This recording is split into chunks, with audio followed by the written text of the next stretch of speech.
La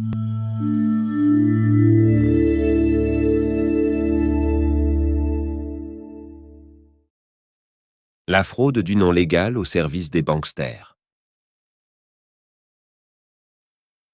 Aujourd'hui, toute notre monnaie en circulation provient d'un endettement préalable, ce qui signifie que l'ensemble de la masse monétaire est soumis à un intérêt permanent.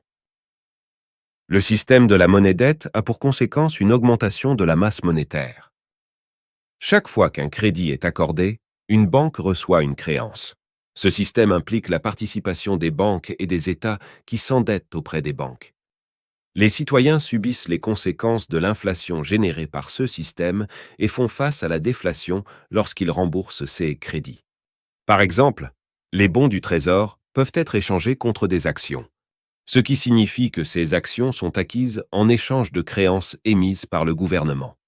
Pour illustrer cela, Paul peut emprunter des euros à Jack en lui donnant une créance en euros, qui sera reconnue sur le marché comme étant équivalente à des euros à condition que Paul soit solvable. La différence réside dans le fait que les banques peuvent créer de nouveaux euros, les détruire lors du remboursement et prêter jusqu'à 50 ou 100 fois plus d'euros qu'elles n'en possèdent réellement. Chaque euro est créé en même temps que les créances.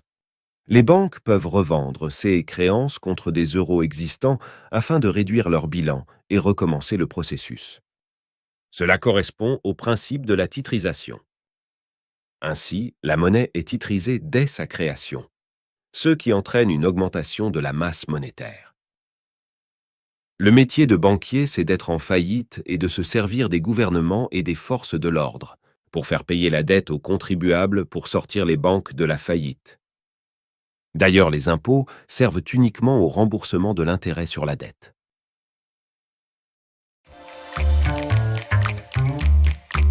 Pour commander les livres, contactez remake94@protonmail.com.